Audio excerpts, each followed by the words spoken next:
How are we, everybody? And more importantly, hello to you, Victor. Thank you so much for showing up to my little podcast interview thingamabobber called What the Fuck Makes You Different. You know, today's going to be another cool, little awesome one. I've known you for about a year and a half, met you at the Entrepreneur Social Club. You've always been a unique one because you have a cleaning business that I know about, but I don't know what else you've done or you do or you don't do. Other than, I believe you're a family man. Yeah, that's about it. So today, I'm truly going to get to know you. I hope. If you have questions as well, man, ask away. So let's just get started. Tell us a little bit more about you, Victor. Tell me your background, where you came from, and how you got to where you're at right now. Okay, so I started in corporate America. By trade, I'm a business analyst. So I worked for Ford Motor Credit and then JP Morgan Chase for my dues were about 20 years in corporate America. Parallel to my work environment, my 9 to 5, I've always wanted to be an entrepreneur. And I have been doing several things. I started with a clothing line when I was in my early teens. I was selling shit online in 1998, 99, where no one was doing that. Ended up getting sick, had leukemia, and had to sell that business. Then after that, me and my ex-wife got a portfolio of real estate. We went up to over 10 houses, rentals. 2008 happened. Then we liquidated some of the things that we bought. At some point, I had a food truck, I had an e-commerce. So I'm a true serial entrepreneur. About 3 or 4 years ago, I retired from corporate and I decided to invest, and I did some more real estate, some more e-commerce. And about 2 years ago, I ended up buying a cleaning business. And this is where I'm at now. Very cool. Yeah, did not know literally 98% of that. Very cool. So question, I guess, going from, corporate America and going full-time into your own stuff, what was the hardest part about that? The hardest part about that is kind of like a cliche thing. Is that you're scared, right? Because you get a paycheck every twice a month, and it was a nice paycheck. So from going to there to just not having a paycheck and kind of just relying on your own self, that's scary. So, and for years I've been thinking about it, and I have been, even though I was successful at some of the things that I did, it wasn't bringing enough bacon as of what corporate America was paying me. So I built up a little bit of cash, and I said, well, this is my time, let's fucking do it. Hell yeah. And, so I'm sure I'm an entrepreneur myself. I get scared all the time as well. Just even if I see the cows going too low, I don't see an invoice get paid. It always gets time. What's been the toughest thing about this period of not having your paychecks, and how have you overcome them? I'm just kind of curious, are you okay when your bank account's low, or do you panic? Do you have a nest egg as a support system? I'm not sure. Just wondering kind of what has been the biggest difficulty in that transition from corporate into entrepreneurialism? All of the above. So the scare part of not having a paycheck it was never up to me, because I have this mindset that I would never be hungry. I would never be broke. No matter what happens, I can always make it. But I have 2 children. I married a couple times. So while I was a family man and I had my kids that I had to support, that's where things got really scary. Because I know I can support myself. I know I can move forward. But when you have a family behind you, that changes all. So as the kids got older, I have a 19-year-old daughter. My son is 16. I'm divorced. So right now it's me. It really is not that difficult at this point. I have a nice nest. I travel quite often, as you probably know. My business allows me to manage it remotely from anywhere in the world. It gets difficult with the time zones and things like that. But for the most part, I'm really not that stressed out about not getting a paycheck. I know I'm going to make it. Hell yeah. Well, man, I love that for you. Having that freedom and that comfort and that stress-free life is kind of, what we all strive for as entrepreneurs, for the most part. So yeah, that kind of leads me into, not just the transition, the exact moment of the transition. What caused it? So what caused that transition? Was there one event, say another baby, or maybe the divorce, or what one event was the tipping point for Victor in going from corporate America with 2 paychecks a month that were healthy to saying, nah, it's time.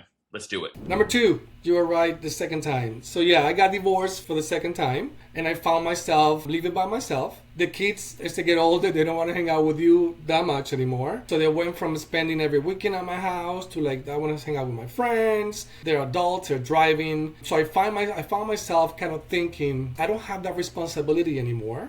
this is the only chance I get. I'm tired of reading and doing this mental masturbation, as I call, where you read all these books and you learn all this shit and you don't apply it. And I said, well, this is my moment. So that was it. My second divorce caused me to kind of look at my life and reevaluate, kind of just take a leap of faith and go for it. Love to hear that. Our lives typically, usually there's a catalyst moment like that. You have to choose to take control because, I have this whole library full of books right behind me, and I've had this type of library for ages before I finally bit the bullet and said, all right, let's go all in. You see that often. And I remember finally learning the term wantrepreneur instead of entrepreneur. And when I heard wantrepreneur, I'm like, nope. I never want to be called that. I never want to be referred as that. Which, hey, to anyone watching, if you are a wantrepreneur, nothing against that. But, because it is scary. Everything you just said about not having that solid 2 paychecks coming in every single 2 weeks, it's nice. And trust me, I miss it all the time. Granted, I've had my business for almost a decade now, but not having that security is that I wish at least we had the option sometimes to go back to. You have to be strategic. You have to be strategic about when you're doing these things. Talking about the entrepreneurs out there. You have to just have a strategy. Even though I had some of the businesses that were making money, they were just not making enough for me to say, okay, I'm doing it. And nonetheless, I just got it, and once the strategic part comes like that, you plan your exit. So at one moment, about a year before I actually made the move, I planned it all. I also rent cars. So I kind of have a fleet of cars that were kind of giving me income, and that's more stable, right? And then I was doing an e-commerce that was actually doing very well as well. And then I'm like, this is kind of, I'm making about a half of what I was making, but my cost is a lot less than it was before. My mother passed away too, unfortunately, in 2021. That was another thing that I had to take care of for a while. So, you get your costs low, you start increasing your parallel businesses or whatever your side hustles, and then you make a move. Heck yeah. No, definitely love to see that, man. And I'm proud of you. Like, I know it sounds like you've had some significant roller coasters just in all of that, but it sounds like that roller coaster is smoothing out. Less ups, less downs, and at least it's trending upwards. Would you agree on that? 100%. I wake up every day and I'm like, fuck, I love my life. Good to hear that, man. Hell yeah. There's no day that I'm like, this sucks. My day is always good. Hell yeah, man. I'd love to hear that. And I'm sure there was a day that it wasn't always like that. And I'm going to guess that day was in the past. So you being younger, if you could go back 20 years and give a piece of advice, a lesson, or even tell 20 years ago a story of the future, okay, now, what would you tell yourself 20 years ago? So that's a funny question, and I have many answers for that. So I'll try to be short on my answer. I'm very practical in terms of what I will tell my 20-year-old self, and it'll be simple. It'll be Tesla, Nvidia, Apple, that kind of shit. And I knew exactly what I would do with that information, And of course, you wanna be also philosophical, right? I think at this point is you have to have perspective. I think I've never had a bad day. My bad days were comprised of fucking chemotherapy on my arms, going through my veins. That's a real bad day. If you wake up and you don't have a fucking bag of chemo going through your veins, if your mom is not sick in bed, if your child is not in the hospital, they're not good days. I mean, they're not bad days.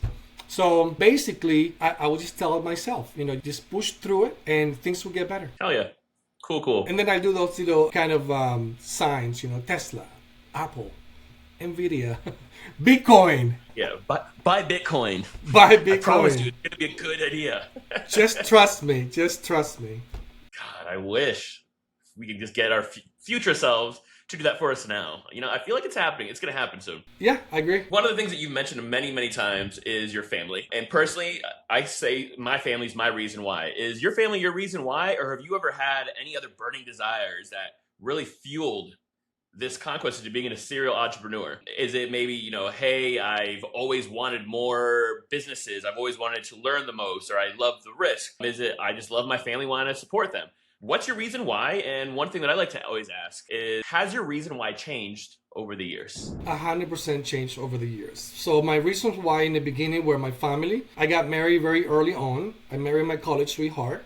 At 19, I got with her. We married at 26. We went through a lot together. My number one reason why back then was that. Then I had my daughter and then my son. But I will say this in terms of what that burning desire of wanting more is for me. It comes from perspective. So I was born in Caracas, Venezuela. I know what it is to be poor in a third world country. So you come to this country and you see the opportunity. And from the very first time that I landed on Miami on vacation, it wasn't even to live here. My head went on, oh my God, there is so much opportunity here. I want to take it all. If you would have met me when I was 17, maybe 19, I literally wanted to own Florida.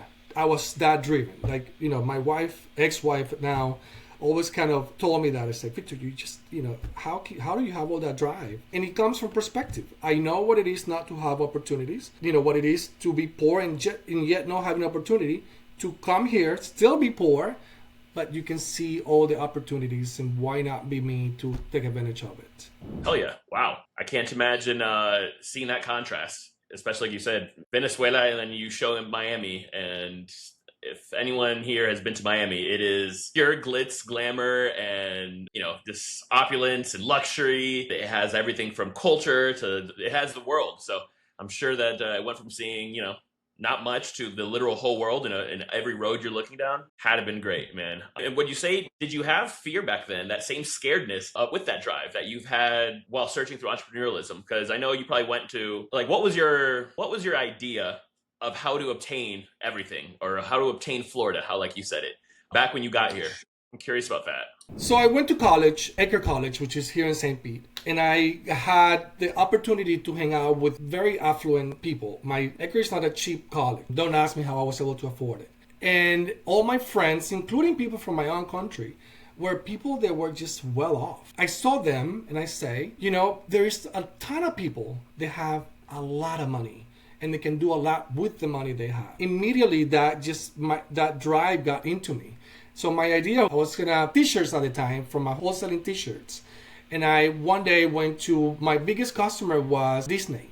And we'll sell plain white t-shirts for about $2 a piece, maybe $1.80. And I will go to Disney and I will see them with a little embroidery, a little design, and they were selling for $30, $40. I immediately thought, wait a minute. I can create a clothing line. I can buy those t-shirts, put my thing on it, and I can potentially sell it for $30 as well. Of course, I didn't know shit about marketing and why people bought what they bought. It was just an idea. And that's exactly what I did. I got a clothing line, and I said, I'll make money with this clothing line, and then I start buying real estate. And that was my big plan of purchasing Florida. I love it, man. No, I definitely know that exact same situation. The same thing in college. Realized people were paying $15 to $25 for hats and tank tops and shirts, and I had my own little mini clothing line as well. But of course, like you said, I didn't know shit about marketing, shit about demographics, shit about anything. I just said, like, well, I can get it at this number and I can get that number. Let's do it. Let's do it. 100%. So one of the things that you mentioned that I really liked, you said that you're blessed enough right now, whether it be the blessings you have or just your mindset, you wake up not stressed anymore. So what is something that no longer care about that used to stress you out, whether it's business and or life or family? I'm curious about that. Something that you like now you're just like, oh, I don't care about that anymore. Okay, so let's go deep, a little vulnerable right now, right? I do wake up stressed every day. And here's the reason. Once you're stressed for so long, I think your body gets used to being stressed. And your body's always going to take you to what's more comfortable or what it's used to. So whenever things are going well, my brain stops fucking with me and it starts to make me want to be stressed because that's what he wants to be. So I literally wake up stressed almost every morning. At times, so I do a little meditation, I go outside, have my coffee, I do my graces outside, thank for my health, my kids, all the things that I go through on a daily basis. At times I have to look at my bank account, dude, and kind of see, why are you fucking stressed? Or you have to look at my Bitcoin, so I will have to see a real tangible proof that I don't have to be stressed, because I did stress about money for a long time. And I guess my body got used to that. So it's not that I don't wake up non-stressed every morning. I'm actually very stressed, but it takes me 15 to 20 minutes to get out of that mindset. And I'm like, there's no need to be stressed, dude. You're good. This is your home. These are my cars. This is what you got. You're good. And then things start calming down. Love it, man. So essentially, the stress-free life is something that it may seem stress-free, is what you're saying. But it's really, you have to work through it with intention. I definitely understand that. That seems to be a very common plight within business owners. People don't seem to get, the reality of it. Like you said, you can look at your bank account and be like, oh, wait, I don't have anything. I have health, my next mortgage is paid, I'm good for now. But it's very easy to fall into a whirlwind of bad thoughts, of negative thoughts that are of bullshit thoughts, really. Again, I really associate with that whole thing. It's like your body's used to being in stress. It's just like, your body's used to being in that fight mode. So when you're not in that fight mode, that's uncomfortable almost because you're not used to it. I myself can give testament to, and many others I've met, that like we don't know how to relax sometimes, where when we are relaxed and we're not at high energy or high stress mode, people will be like, hey, what's wrong? It's like, nothing, man. I'm having a day off. I'm having a breath for myself. And it's like, oh, something's different. It's like, yeah, I was breathing today. You've never seen me breathe. So yeah, man, that's something that's very common, I think, in business owners. And it's something that we have to all remind ourselves because it's real easy to let those negative thoughts seep in and take over. But like you said, when it comes down to it, if you have health, that's everything alone. 100%. You have a little bit of food in the fridge, you're crushing half the world again. If you have clean water and a roof, you're doing way better than most countries. You're top 10%. Exactly. You're top 10%. So, putting all those things in perspective is something important that I think every business owner, everybody in general should do. Because it's really easy to kind of fall into that pit of despair. All right, I got a few more questions. We're at roughly the 20-minute mark. Don't want to keep you here too long. It is a Monday, and I'd like to keep things nice and quick because time is money, and I don't like to waste either of them. So your cleaning business that you're telling me about, give me a little bit more about that. Go ahead, do a shameless plug. Tell me more about the cleaning business, how long you've been doing it, and who you help. Sure. So I was very lucky. I have this habit of doing things out of just pure obliviousness. Like I'm oblivious about things, but the numbers work. That's my business analyst on me, right? I run the numbers, everything works well, and then I decide to potentially get in it. Like I bought a food truck based on that. So this cleaning business was about that. Look at the numbers, it's positive, it's cash flowing nicely, I'm gonna buy it. And then you get into the business and you realize you don't know shit about the cleaning business. Locally, my staff is amazing. So we are positioning ourselves close to being the best cleaning company in town. We are professionals. We are, we have premium customer service. We have attention to detail, and we are reliable. So that's what I offer to people. I love it, man. And so you said you got into this not knowing a thing about the cleaning business, correct? 100%. All right. So give me a story or something that you've learned along that journey, or something that was like a surprise or like a, oh my God, or a what the fuck. Because I'm sure it happened. If you didn't know anything about it, you looked at the numbers and the numbers are great. But give me a what the fuck moment when it comes to buying a business you know nothing about. So there has been a few times I did a seminar in Texas about cleaning businesses, and I learned a lot about it. One of the things that kind of caught my attention is the art of actually quoting people for the homes cleaning. It's an art. There's not like mathematical equation, like a 2-bedroom, a 2-2. It's not always the same. Then there's a lot to do with, there's a lot of factors that will determine your quote. How many people live in the house, whether you have pets, no pets, whether you have children. So I found myself trying to be mathematical about it, right? And going like, no, this is square footage. This is what we charge. And as I went on and I started kind of losing money in some places that we cleaned, especially commercial. Commercial is very tricky because you have cubicles or not cubicles. You have many different break rooms that you have to count into your quote. So those are the things that kind of, I'm used to math. I'm used to just being very, you have an equation for everything, and this is how you quote it, right? Call it a day. I rent cars. My Jeep costs, $85 a day. Whether you take it to whatever, you have X amount of miles that you can drive, you can do whatever you want with it. When it comes to cleaning, so what I've taken on is that we go clean. I'm going to charge you per hour for the first 3 hours, and then I'm going to get a feedback from the ladies that clean, that actually do the work, and then we're going to discuss it, and then I'll give you a flat, whether it's bi-weekly, monthly, or weekly. So that's kind of the hardest thing that this business have given me, is the inability to be purely mathematically when it comes to charging people what they need to be charged. Yeah, I can definitely see that being tough. I'm sure coming from like the business analyst side of things. Sure, I'm sure 100%. X plus 1 plus 2 equals, X plus 1 plus 2. Not what you're saying, because I've lived in technically my past 3 houses. The one I own and the past 2 that I rented were technically 2 twos, but like very different houses. Like each, 2 houses ago, I could clean in an hour, top to bottom, floors, the kitchen, because it was super small. Compared to this one, it's a 2-2, but like my living room's huge, and I have this bonus room, and like I also have a garage and XYZ. So I can definitely see how you go into this thing like, all right, 2-2 is $150, and then you go there and you're losing money. It happens quite often. Happened, not anymore. I'm gotten better at it. There you go. You've learned. 100%. Another thing, just a quick note, is, I find myself being a motivator for my staff.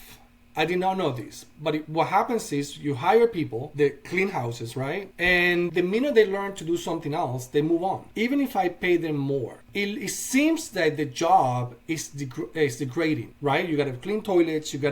They look at I guess society looks at the cleaners kind of under less than, to come up with a word. So I continuously have to talk to these girls and say, hey, the job you are providing, what you're doing, it causes an impact on people. People are less stressed because of what you do. I have to, obviously compensate them well. And I've been thinking about partnering up with a lot of my cleaners in terms of give them ownership of a business so they'll become more of an owner/operator of the business so that I can overcome that, because it's a big thing. And that's why I go through employees quite often, because it's a job that is not easy. And I didn't know, how would I know that shit, without getting into this business? So that's another kind of curveball of the cleaning business. Man, yeah.